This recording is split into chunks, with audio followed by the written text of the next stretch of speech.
And we are live. Welcome, everyone. This is your host, Abraham L. Jaguar. I will do a sound check in a few moments. First of all, this channel is proudly sponsored by Detri Studios, the publishers and developers of Dames of Asstoria, a tabletop role-playing game where you play as monster girls, experiencing high adventure in a world that doesn't fully accept them. They have recently released Daughters of Lamb, and this is a pay what you want tabletop RPG, where you get to play as cybernetic nuns with guns, looking for the missing pieces of their AI god. You will find it in their website. The link will be in the description and in the pinned comment. A moment, please, while I check the sound.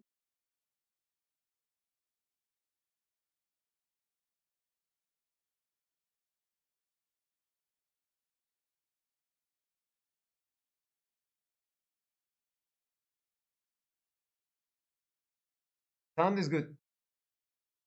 This channel is also proudly sponsored by the Red Room Publishing. Please check out their store for exclusive tabletop RPG products and check out their micro red category of products. They are ready to play tabletop RPGs with their settings and a streamlined version of the red system ready for pickup and play. You will find that in their website. The link will be in the description and in the pinned comment as well. Now, a moment, please, while I maximize. Maximize. There we go. All right. All right. All right. All right. Before we get started, let's wait a bit for more people to arrive. Mhm. And we are live. Welcome, everyone. This is your host, Abraham. Waiting for a little bit.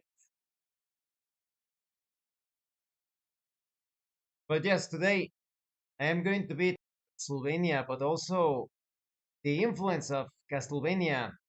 Welcome, Josh. And how you can use it as inspiration for your tabletop RPGs, because Castlevania, even though it didn't start as a role playing game, as a video game RPG, first comment, indeed, you are the first, you are the chosen comment, Josh. Strangely enough, Castlevania has a lot of things that can be used in tabletop role playing games. Hmm, let's wait for a minute or two. By the way, Josh, have you managed to play Samurai Showdown yet? Have you managed to test it out? I hope it plays the same because the old Samurai Showdown games they were really really good. Mm, I don't know in terms of balance. I've never like got into the nitty gritty of things, but I do remember that they were really really fun. So I hope they kept that classic gameplay.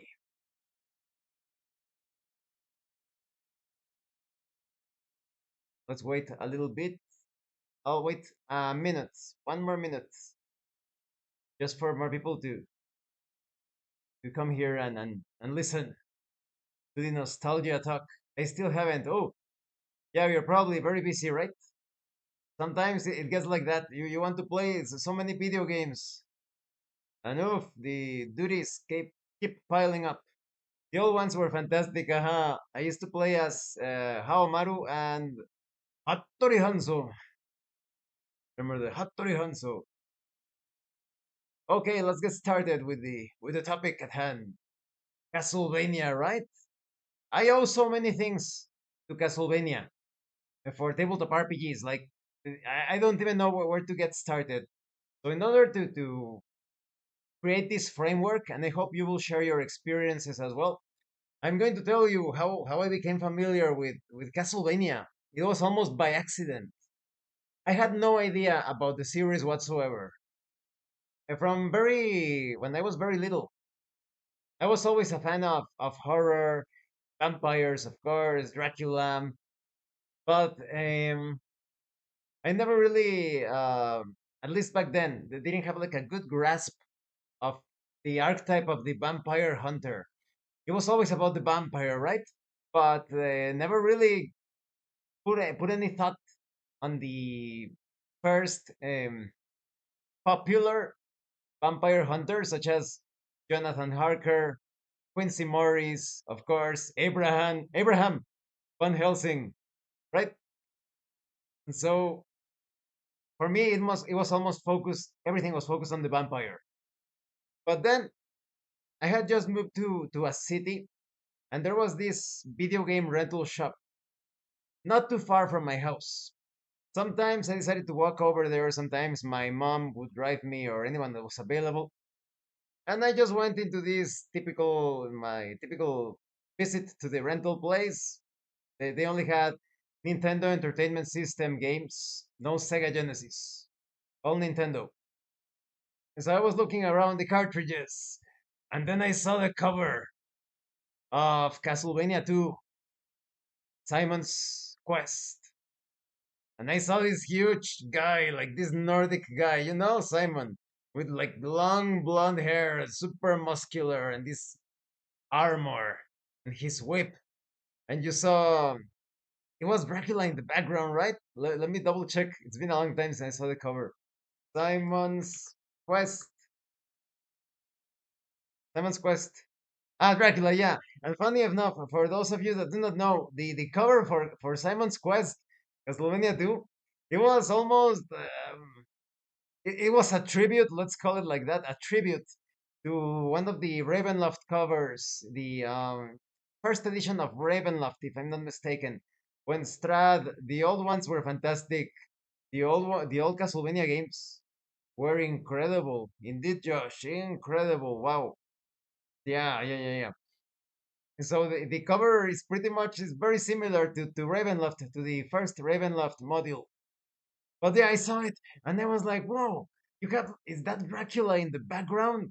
But who is that blonde guy with the whip? Why does he have a whip?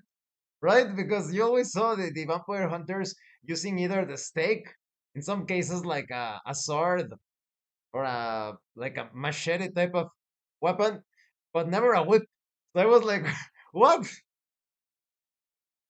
Why is he why is he using a whip? And why is Dracula in the background? So I was intrigued. I was like, so many questions in my head. I didn't know how to answer them. So I rented the game just because of that. I had no idea about it. Josh says, looks very much like the Ravenloft, original box set. Indeed, that is true. That is correct. They have mentioned this before. It's a bit of a ripoff of the cover. So I rented the game. I came back to the house. I started to play it, and there was this clash of concepts. On one hand, I loved it. I was like, wow, this is like video game Transylvania, and you are moving, and suddenly, what a horrible night to have a curse, right? It turns into nightfall, and the zombies. I was so terrified of the zombies. I was super, super scared. I was like, oh, zombies, so scary. I wanted to find one of those tall places in town, and I would jump on top of those places, and I was like waiting for the day to come quickly. And I started to talk to the townspeople, and nothing made sense. I was just moving about, killing things with no clear direction, had no idea how to proceed. So there was a clash on one side. I hated how the game didn't present to you any useful information on how to proceed. But on the other hand, you had the werewolves, you had the zombies, you have the skeletons, and it fascinated me. This blonde guy with the whip fighting very bravely, very courageously against all of the monsters. For someone like me, I would have never, at that age, would have never imagined just walking into the Transylvania forest, and taking care of those things. Like when you see the Dracula novel from Bram Stoker, it, going into the Transylvanian wilderness, it seemed like unaliving yourself. And so it was truly fascinating. I was taken aback. But then, yeah, throughout the years, you started to figure out why the game was like that, because it was intentional. The translation was awful. In the Japanese version, they actually gave you useful clues on how to find the various items and proceed forward with the game. But they didn't do that here in America. Here in the American continent, we got screwed because they wanted to sell Nintendo Power. If you wanted to know how to proceed in the game, you needed the Nintendo Power magazine. It was intentional, so you have to buy the magazine. So it was very annoying, right? But that was my beginning with Castlevania. Even after I stopped playing the game, I took my He-Man because he was blonde, not exactly the longest hair, but blonde, and I gave him like a whip from some other action figure that I had, and I took a skeleton figure, one of those skeletons, like very cheap Mexican toys, and I started like to play around with like, oh, here's the castle, and I went to these shelves, and I was like, this is like the castle, and Simon is jumping and using his whip against the skeleton. Let's see, Josh says. My experience was very similar. There was a gas station that rented games. Wow, that's a new one near me. And much like you, the cover was an instant success in converting my imagination into prompt selection. Uh-huh. Those covers, those were the covers. In fact, I would say that almost all the Castlevania games, if not all of them, have some of the best video game covers. Not so much on some of the newer anime Castlevania games. We will get into that. But yes, later on, when I discovered Advanced Dungeons and Dragons and Ravenloft, I kept taking inspiration from the Castlevania video games because all the formula is there for horror tabletop RPGs. You have a cool vampire hunter that serves as inspiration for player characters. You have all sorts of the entire Hammer horror films repertoire of creatures and monsters and horrors that stuck the night. And you had Dracula, the castles, the Dracula castle and the wilderness. It was like an endless fountain of ideas for to create to design your own scenarios, especially in Ravenloft.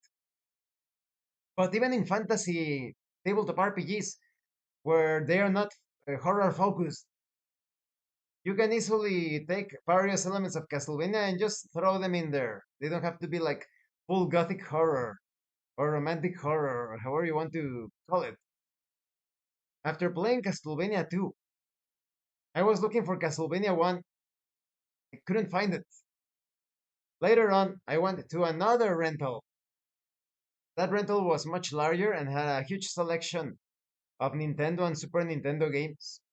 And then I saw it, Castlevania 3, and it blew my mind because I remember, I think I saw it in a magazine ad that said Castlevania 3, you can play as more than one character. And I was like, whoa, not just Simon, you can play as a pirate, you can play as a wizard, and you can play as Alucard, the son of Dracula. I was, wow, Dracula, the son of Dracula, that is amazing. You can play as a vampire type of character.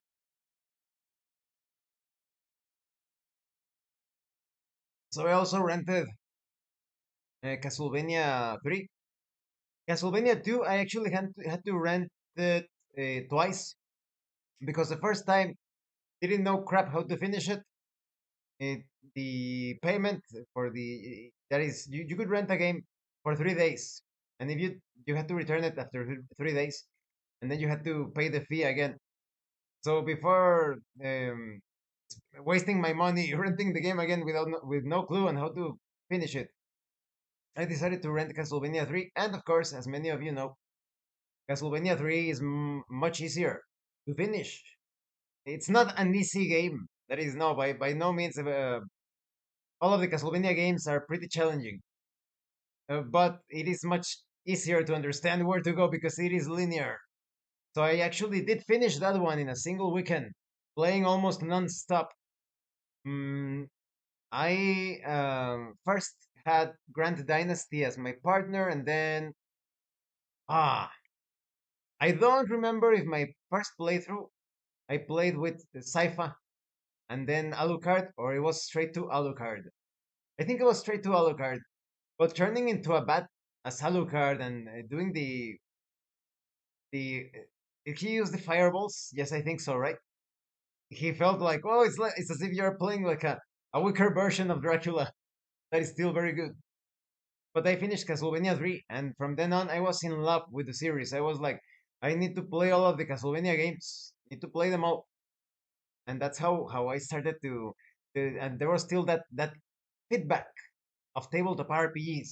I saw a monster in Castlevania, and I thought there has to be something in the Dungeons and Dragons monster manual similar to that monster. Josh speaks. We locked up with Simon's Quest, and my best friend at the time was playing as well. We both ended up successfully going opposite directions without knowing it, and knew enough combined to finish the quest. Wow, that is amazing because the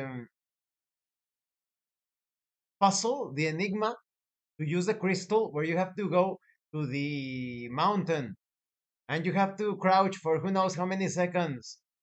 And then only after that specific amount of time has passed, then the whirlwind comes and takes you to the other. Like, one of you must have seen something, Josh. That puzzle, it was too cryptic. There is no way in the game. The closest clue is when one of the villagers tells you like, what did he say? Like, the crystal, pray with the crystal, and you will find something. Also, like, very ambiguous. And in the Japanese version, they give you a more precise clue. So I bet that it must be that is the one I never knew. Okay, so your friend must have seen it in Nintendo Power or somebody else told him because that without that knowledge that you have to crouch like 4 or 5 seconds next to the mountain holding the crystal, like there is no way for you to find out. No clue how he figured that out. Maybe Nintendo Power. It must have been. It's the only explanation. Or someone that used Nintendo Power and told him. The other cryptic passage was one easier to find, where if you only crouched for like a couple of seconds near a lake, you could see like a staircase going through the water. So that was easier to find. But the one, the mountain, you actually needed to crouch for quite a bit with the crystal at that specific location. But yeah, definitely. And only much later on did I play Castlevania 1. That is, sometime several months occurred after Castlevania 3. I got Castlevania 1 and I finished that one. I actually finished it with the game Genie, the Castlevania 1 game, because that was really hard compared to Castlevania 3 and Simon's Quest. I don't know why, but I found it very difficult. Ah, it's because you have to finish it in one go. In Simon's Quest, you have the password system, and I think in Castlevania 3 too, right? But Castlevania 1, you have to clear it in one go. Josh speaks. You know how valuable information was back pre-internet, the Dark Ages. Uh-huh. Yeah. That's why a lot of games, how you say, had this artificial way of prolonging their stay, to put it in a way. Like, for example, Might and Magic 1. Might and Magic 1. You can actually finish Might and Magic 1 super fast. Well, in order to avoid spoilers, I'm not going to say exactly how, but there is a very specific location near the start of the game. You can just rush past most things, get into that location, get the coordinates for a specific entrance. You go into the entrance, you avoid some traps, and now, congratulations, you have finished the game. You can finish it with an under-leveled party if you're lucky, or at the very least, just level up one or twice or thrice. It's been a long time since I did finish that game. But you're supposed to be. The plan was that you were supposed to be talking with your friends, like, oh, I went to this castle of the Lord who knows what, and he told me this. What did you find out about that? Oh, well, I went to the other place, and I spoke to this other guy, and he gave me this clue. So it was a bit supposed to be like a cooperative effort.